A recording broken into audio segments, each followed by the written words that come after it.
ಬೇಮ್ಸ್ ಆಸ್ಪತ್ರೆಯಲ್ಲಿ ಅಪರಿಚಿತ ಯುವತಿಯಿಂದ ಚಿಕಿತ್ಸೆ ಕೊಟ್ಟಿರುವಂತಹ ಪ್ರಕರಣ ಈಗ ಬೆಳಕಿಗೆ ಬರ್ತಾ ಇದೆ. ಯಾರ್ಯಾರೋ ಬಂದು ಚಿಕಿತ್ಸೆ ಕೊಡಬಹುದಾ?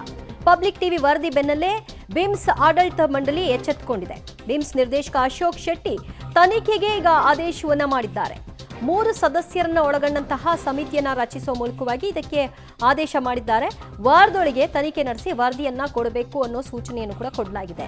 ಕಣ್ಮುಚ್ಚಿ ಕುಳಿತಿದ್ದ ಆಡಳಿತ ಮಂಡಳಿ ಇದು ಯಾರಿಗೂ ಕೂಡ ಗೊತ್ತಿರಲಿಲ್ವಾ?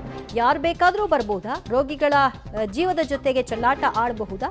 ಇದೇ ವಿಚಾರವನ್ನ ಇಟ್ಕೊಂಡು ಪಬ್ಲಿಕ್ ಟಿವಿ ವರದಿಯನ್ನ ಬಿತ್ತರ ಮಾಡಿತ್ತು. ಇದೀಗ ಬೇಮ್ಸ್ ಆಡಳಿತ ಮಂಡಳಿ ತನಿಖೆಗೆ ಸಮಿತಿಯನ್ನ ರಚಿಸಿ ವಾರದೊಳಗೆ ವರದಿ ಕೊಡಬೇಕು ಅಂತ ಹೇಳಿದೆ. ಯಾರ ಮೇಲೆ ಆಕ್ಷನ್ ಆಗುತ್ತೆ ನೋಡಬೇಕು. ಪಬ್ಲಿಕ್ ಟಿವಿಯ ಬಿಗ್ ಇಂಪ್ಯಾಕ್ಟ್ ಇದು. ಬೇಮ್ಸ್ ಆಸ್ಪತ್ರೆಯಲ್ಲಿ ಯುವತಿಯೊಬ್ಬಳು, ಅಪರಿಚಿತ ಯುವತಿ, ಆಸ್ಪತ್ರೆಗೆ ಸಂಬಂಧಿಸಿದವರೇ ಅಲ್ಲ, ಆದರೆ ಬಂದು ಟ್ರೀಟ್ಮೆಂಟ್ ಕೊಡೋದಂತೆ, ಆರೈಕೆ ಮಾಡೋದಂತೆ ಇದೆಲ್ಲವೂ ಕೂಡ ನಡೀತಾ ಇತ್ತು. ಇದರ ಬಗ್ಗೆ ಪಬ್ಲಿಕ್ ಟಿವಿ ಗಮನಕ್ಕೆ ಬರ್ತದ ಹಾಗೆ ಯಾರಂದ್ರೆ ಯಾರು ಬೇಕಾದರೂ ಬರಬಹುದಾ? ಹಾಗೊಂದು ವೇಳೆ ನಾಳೆ ಏನೋ ಹೆಚ್ಚು ಕಮ್ಮಿ ಆಗಿತ್ತು ಅಂತ ಇಟ್ಕೊಳ್ಳಿ, ಆಗಿದ್ದಕ್ಕೆ ಯಾರು ಜವಾಬ್ದಾರ ಆಗ್ತಾ ಇದ್ರು? ಅಲ್ಲಿದ್ದವರೆಲ್ಲ ನಮಗೆ ಗೊತ್ತಿಲ್ಲ ಅಂತ ಕೈ ಎತ್ತುತ್ತಾರೆ. ಆದರೆ ನಿಮಗೆ ಗೊತ್ತಿಲ್ಲದೆ ಯಾರು ಬೇಕಾದರೂ ಬರಬಹುದಾ? ಏನು ಬೇಕಾದರೂ ನಡಿಬಹುದಾ? ಹಾಗಾದರೆ ಈ ಪ್ರಶ್ನೆಯನ್ನು ಇಟ್ಕೊಂಡು ಪಬ್ಲಿಕ್ ಟಿವಿ ವರದಿಯನ್ನು ಬಿತ್ತರ ಮಾಡಿತ್ತು. ಈಗ ಬಿಮ್ಸ್ ಎಚ್ಚೆತ್ಕೊಂಡಿದೆ.